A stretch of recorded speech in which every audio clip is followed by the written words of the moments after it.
Hello, everybody. My name is Benjamin Bloom. This is the Benjamin Bloom Football Show, and it is season review time. Season review number 15, by God. And we are talking about Derby County. And yes, this is going to be quite the eventful little 10, 15-minute surmising of Derby's season, Philip Koku's first season in charge at the Rams, but off the field matters are going to take over pretty quickly. I preface all of these season review videos by saying that I am a neutral. I come at these from a position of respect.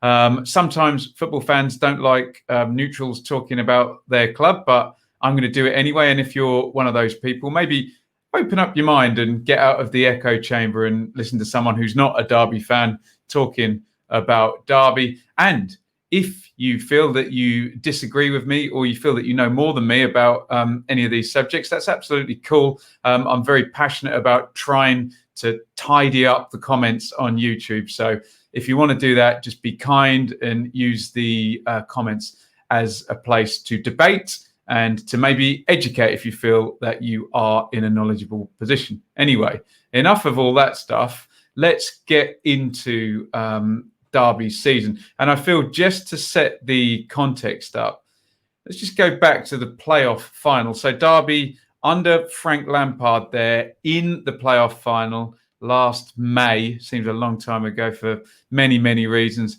at Wembley. And I just wanted to kind of have a look at some of the names that are involved there in respects of this is going to be a real transitional year for Derby. Look there, Harry Wilson, Bradley Johnson, Tom Huddleston's going to kind of step aside, Mason Mount, Ashley Cole, Fikayo Tomori, and Kel Roos as well. So a lot of that team. Look on the bench as well there. Scott Carson is going to be loaned out, isn't he, to Manchester City. A lot of those characters that were in that amazing playoff semi-final, particularly up at Leeds and involved here under Frank Lampard, a lot of those people are going to go, including Mr. Lampard himself. There you can see July the 4th, 2019. Chelsea have appointed former midfield Frank Lampard as their manager on a 3-year deal. I think the feeling around this decision, very much club legend at Chelsea, and this is one job that you get to leave and you get a pass and everyone says, look, you got to go and do this. Away you go and manage Chelsea with our best wishes. And a day later, Philip Koku arrives, as it says there, following Frank Lampard's departure there. The Dutchman had won league titles in a glittering playing career with PSV and Barca, 101 appearance for the Netherlands, and had been a successful manager in Holland, and I think most recently Turkey before then. Again, let me know if I'm wrong in the comments. A bit of a clear out. You can see that's the summer departures there. Luke Thomas, they get a fee for, but Pearce, Blackman, Nugent, Johnson, Bryson, Butterfield, all out on frees, essentially off the wage bill. George Thorne on loan as well. Bit different than the normal business. There had been big sales in the past, but there had also been big signings, hadn't there? There's one big signing for Philip Koku in the summer. Christian Bellick, 21 years old. Bellick, excuse me. He'd been on loan at Charlton, where he'd impressed playing either centre-back or central midfield. A very kind of modern-looking player, able to do both and bring the ball out and allowing you to sort of change formation during a game, basically. He comes in for 7 million quid there. Shinnie, that was already done. He'd been up in Scotland. And then 4 loans, as we get with championship clubs now. More and more loans are the way forward, given FFP starting to bite. More of that later. Matt Clark, centre-half in, ball-playing centre-half in from Brighton. Hamer from Huddersfield in the goalkeeping position. Patterson from Bristol City. And Kieran Dowell, who'd been an impressive loanee particularly at Forest, did a job for Sheffield United as they got promoted as well. Well known to the Championship. So a different strategy for Derby. If we bring up their biggest sales of all time, you'll see a lot of recent big signings, even up from Anya at the bottom in 16-17 for 4 million, then Butterfield nearly 5 million in 15-16, Lawrence the same there in 17-18, Waghorn 18-19, all the sort of £4 or £5 million mark there. Ince for 6 million, Johnson for 7. Bellick is obviously in there in second spot, and Vidra, but there was a sense that those players were coming in 2s and 3s as Mel Morris tried to compete with the parachute funded clubs here without having that luxury over a number of years. However, the big name was going to be on the way, and here he is. Look at that. 6th of August, just after, I think they'd played a game after the season had started, and you don't get many bigger names than that. Wayne Rooney, hashtag WR32, with a big 32 red underneath it. And that is very relevant here because this a clever deal. I know some people have been against this type of thing, but 32 red sponsoring really the deal to bring Wayne Rooney in on a loan in January, obviously announced in August, and he's going to have the number 32 on his back as well. I think that's pretty clever, to be honest, if you can get your sponsors to pay and it doesn't affect FFP and they're going to contribute to wages. I'm kind of all for that, really. So Rooney's going to arrive in January, and it's a slow start. I was at that first game, bit of a Tom Lawrence masterclass there at Huddersfield, and then very, very draw heavy after that. I was also at the game against West Brom, and maybe a little bit of time taken to adjust to what Philip Cocu wants to do in terms of the team shape, being very, very stable, playing through the thirds, not necessarily generating too much speed in the passing early on. He's trying Dowell in the 10 position. Ultimately, that's not going to work. He's going to try and find a spot for Waghorn up front, figure who his forward is going to be. Is there a space for an old hand like Tom Huddleston in there? What's going to happen in terms of the goalkeeping positions as well? Very, very much sort of trial and error, I think, for Cocu in those first games. And I think the results sort of reflect that. And in that last game there up at Leeds, Chris Martin scoring. He returns from the cold. So you can see Cocu's going to throw a lot of stuff at the wall and see what sticks. However, disaster is going to strike here in late September. And we all know about this story. So I don't want to go too much into it, obviously, in the legalities. But as we are to understand, Richard Keogh, Tom Lawrence and Mason Bennett involved in an incident after a team bonding session involving a lot of alcohol. And since then, charges have been made to kind of confirm that that is the case. So I'm not speaking out of turn. Tom Lawrence driving a car with Richard Keogh sat in the back, Mason Bennett driving his car also, and a collision involving the two cars indeed, and Richard Keogh left in the back of Tom Lawrence's car, which I believe is the one in the picture there, a lovely looking Range Rover, but not looking very lovely there at all. And Keogh, a horrible injury to his knee, really completely smashing his knee to pieces, to be honest.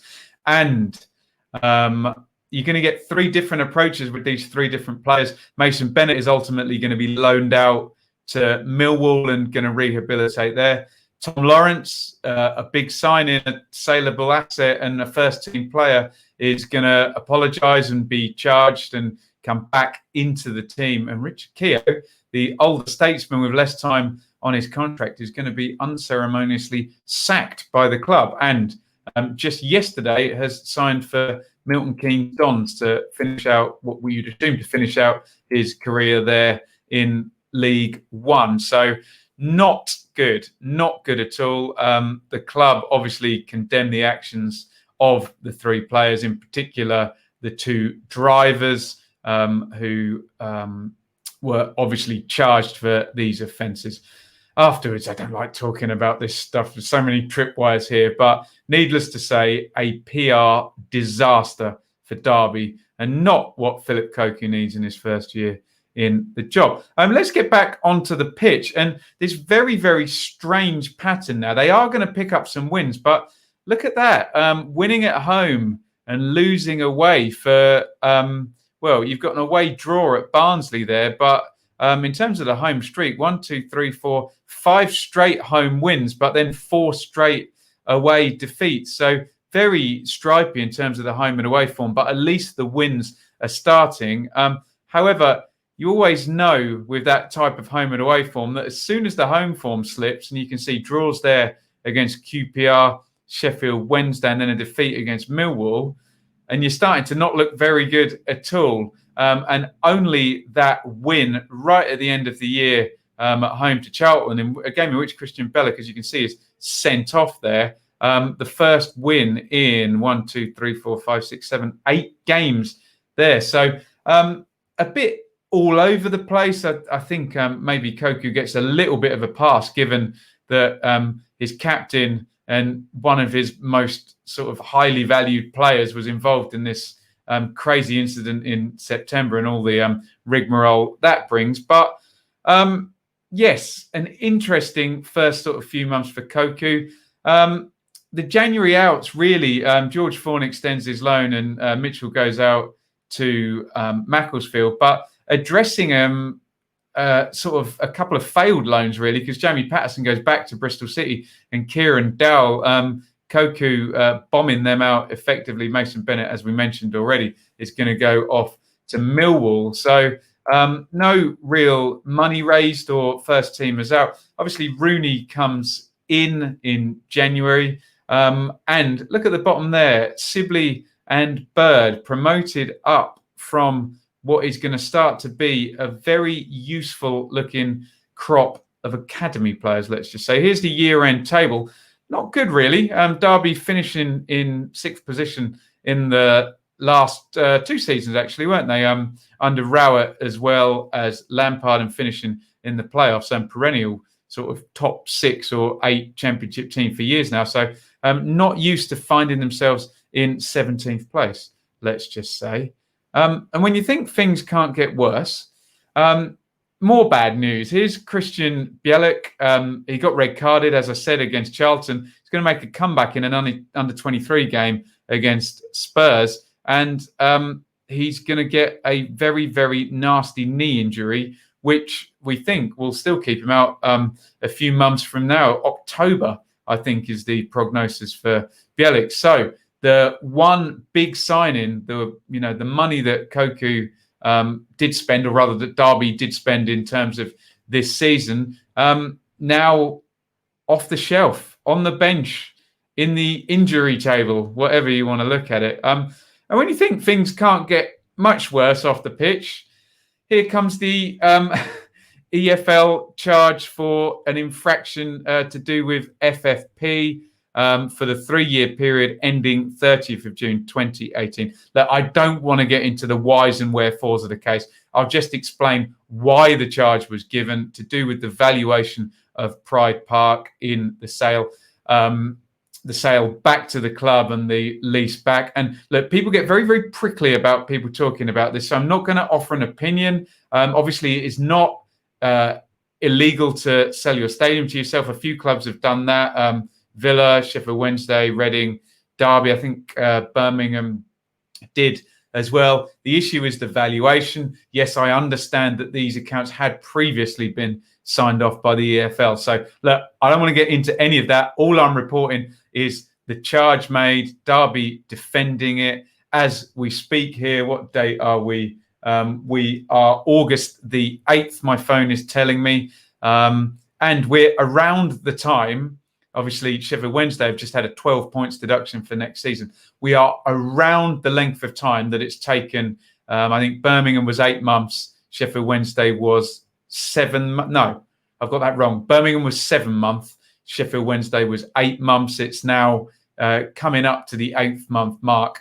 So we expect an opinion on Derby. They may be starting next season with a points penalty if they are found guilty. And I am not passing any judgment on whether they are or aren't, let's just say, because that tends to be very controversial in here. One thing that's not controversial is the Wayne Rooney effect. Look at that. He makes his debut against Barnsley. And is it any coincidence there that you then get 4 wins in the next 6 games, including a 4-0 there against Stoke, where things seem to click with Rooney being used sort of as a deep line playmaker. Max Bird's going to do the running for him next to him. You've got Max Lowe coming in. Jayden Bogle has returned now. Louis Sibley is on the fringes, and everything is starting to look very good. A case of things clicking maybe, and Rooney's arrival sort of facilitating, gluing together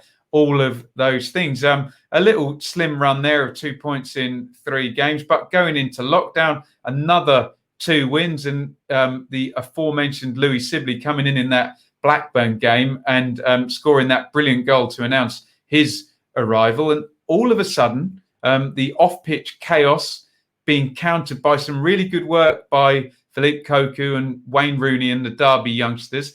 And from 17th up into the top half on the the pre-lockdown table has Derby in 12th position. So something to kind of cling on to here for the Derby fans. Post-lockdown, and the form continues to improve there. Sibley gets a hat-trick at Millwall. Incredible first couple of games for him in professional football. Although even more incredible, he's going to get a red card a few games later, which is going to be correctly rescinded. But then more wins against Reading and against Preston, and then a late draw against Forest. But let's just wind back again, because look at the table after game week 40, before that game against Forest, and well in the mix to reach the playoffs there. 7th place, 6 games to go, and 1 point off 6th place Cardiff. So all looking very, very good. However, this had been forecast by those nerds of us who were looking at the fixture list, and the run-in, it was Preston and Forest in the playoff positions, and then West Brom and Brentford chasing automatic, Cardiff in the playoff positions, Leeds chasing automatic, and that run of games sadly did for Derby. There look 4 straight defeats, and that good run blows out before the end of the season. A win to finish, though, against Birmingham, who were tanking towards the end of the season, and that leaves Derby in 10th place there. Only 6 points off the playoffs in the end, given Swansea and Cardiff making their late surges into 5th and 6th. But Koku's first season there, 10th position, 64 points. So, we'll ascertain what I think of that, and you can let me think down in the comments. Here's the squad analysis, as usual. I sort by minutes played here. You can see 2 ex-Ipswich players there, Lawrence and Waghorn topping those positions. They will likely be around next season and good ages to contribute. Matt Clark will go back to Brighton on loan. And Jayden Bogle, I have a sneaking suspicion that given there were no sales, he may be required to leave in order to keep other players. Dwayne Holmes, excuse me, he's developed well. Curtis Davis, well, you'd expect he's got less years left in his career than he's played, put it that way, at 35. Max Lowe, really looking promising at fullback. Hamer, low knee. Martin has already gone. But then Bird, really promising in central midfield there. He's likely to become a fixture. Bellick is likely to return, as you can see down there. Sign another year, won't he? And it kind of starts to look pretty decent going forward. As I've done on all of these championship season reviews, I've put up some bullet points here, and this is going to help me ascertain my sort of thoughts on the season. The first one there is a change in recruitment approach, i.e. one big sign-in, and it's a young player in Christian Bellick, with Rooney coming in kind of in that mentor position for the whole squad, and particularly those young players, particularly Bird in central midfield there. That's a change from trying to chase the parachute teams and signing 2 or 3 players for 4 and 5 million quid. If you remember last season, it would have been, Waghorn and Marriott and Josephson all coming in for a fair amount of money. So a bit of a different strategy, and it looks more sustainable, frankly. So a change there for Derby. Off-field nightmares. In analysing this season, you would have to say that the club, and particularly Philip Cocu, have had to cope with a lot of chaos. And a lot of this, particularly in terms of Cocu, is none of it is his fault, is it? The spending that happened or accounting stuff that happened has been scrutinised by the EFL before Cocu was even at the club. And, you know, you just don't expect your players to behave in such a way that involves you having to sack one and bomb one out and kind of back another whilst supporters of other teams, you know, brutally ask certain questions of Tom Lawrence. So a lot of off-field stuff that hasn't helped, and the injury to Bellick as well. Youngsters and mentors, it certainly has been the season of the academy players all coming through at the same time. You had this sort of thing at Norwich when Godfrey and Aarons and Lewis all came in and all stepped up in a team. You would expect Sibley, Whitaker, Knight, Bird and Lowe to all improve next season and all work towards being regular first teamers. I just wonder whether Jayden Bogle is going to have to leave to raise some money to really to keep the FFP wolf from the door, and just for general running costs. Really, we'll see. That remains to be seen here. Cocu calmness during the chaos. Easy for me to say. He's stuck to his guns, hasn't he? Right from the word go, you could see he wanted to play this sort of 4-2-3-1 formation, and the philosophy in terms of bringing in Matt Clark and Christian Bellick of playing out from the back, getting those full-backs forward, and this very sort of modern way of playing where one central midfielder drops back. And it is an attacking way if it's done well. I think in the early weeks of the season, maybe a little bit slow in terms of the intensity and the pace. But that was an accusation that was levelled at Fulham, and it takes time for these things to click. And certainly once Rooney had arrived, and whether it is down to Rooney or whether things were going in that direction, and that's not necessarily the cause and correlation that we should be putting together, but there was real improvement in that second half of the season. And you would expect things to improve next season, obviously depending on whether a minus 12 points might be coming in or not. And again, I'm not giving any opinion on whether that will or won't or should or shouldn't happen. What next? Well, I think you'll see improvement. And look, we may not be able to judge next season if there is a points deduction on the actual final total, but I would expect an improvement in points per game from what was it there, 64. And once you start to be pushing over the 70-point mark, or towards and over the 70-point mark, and assuming if there is no points penalty, you would expect that Derby would be on an upward trajectory in terms of their position in the league table next season. There's always the worry, and this is the thing that Mel Morris has to cope with for years and years. You're competing with those parachute-funded teams. Obviously, here come Norwich, Bournemouth and Watford in that category. You still have, I think Swansea have got 1 year left, but I don't think their owners are going to be interested in using them, so you can count them out. Huddersfield, the same. That money's going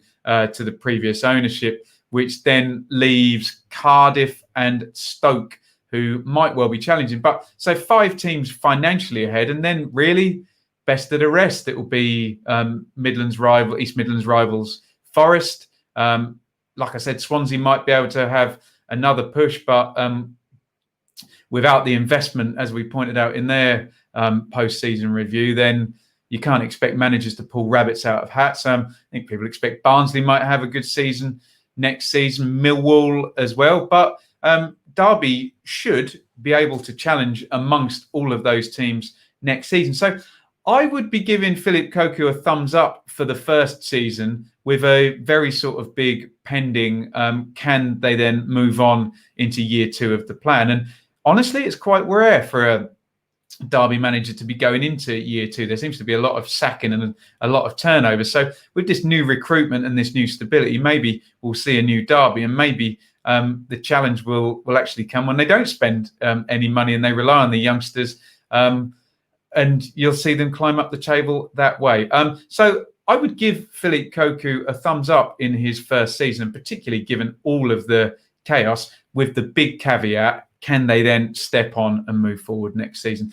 So that is my thoughts on Derby County. This is the 15th video I've done reviewing the Championship club's seasons now. So only, I say only 9 to go. These videos just seem to take an untold amount of time. And with that being said, I would invite you to support my work here on the channel. You can do so financially via the Super Chat feature, which can be done on live streams or after the effect on any of these videos that come out as a premiere. Just go into the live chat, click the dollar button. Patreon is patreon.com/Benjamin Bloom, and you can support for as little as $5 a month, although they are changing it to pounds now, so we'll be able to actually give you an English pound amount. Why should you do that? Well, look, you're under no obligation to do that. I am asking for some help here because I now don't have a job because of COVID. I would love to make this my job. It's great fun and I really, really enjoy doing it. And I can do it once we get enough subscribers to be able to do so. Will we ever be able to do that, covering the Championship and not the Premier League? I'm not sure. And in the meantime, I can take the government grant next month, but in the meantime, I just need your help. Whilst we do have, 11,000 subscribers now, that won't be enough for me to pay the phone bill and buy my food and pay for electricity and things of that nature. So I just asking for people's help in the meantime. As I say, this will always be free and you're under no obligation. But if you've enjoyed the video and any of my work before, then please, you can support absolutely for free by commenting on the video. As I say, I'm very passionate about online behavior. I don't think the internet's getting it right, and I don't think human beings are getting it right at the moment. So I would urge you to use the comments in a polite, civil, kind, and use it to educate. Like I say, if you do feel you know more than somebody else, don't yell at them. You wouldn't do it in the street. And I'm very passionate about that. And I will bang that drum until we start to see improvement in people's behavior online. But you can just hit the like button. But please, as I say, subscribe. That really, really helps. And it helps draw other people into the channel. That should do us for now. This has been the Derby 1920 season review, and I've labelled it down there, Coping with Chaos. And I think Philip Cocu has done an admirable job of that. Get your thoughts in the comments on a rather chaotic 12 months at Derby County. Thank you for watching. Please support by the ways I have said. Be kind, and I will see you all for the next video. Over and out.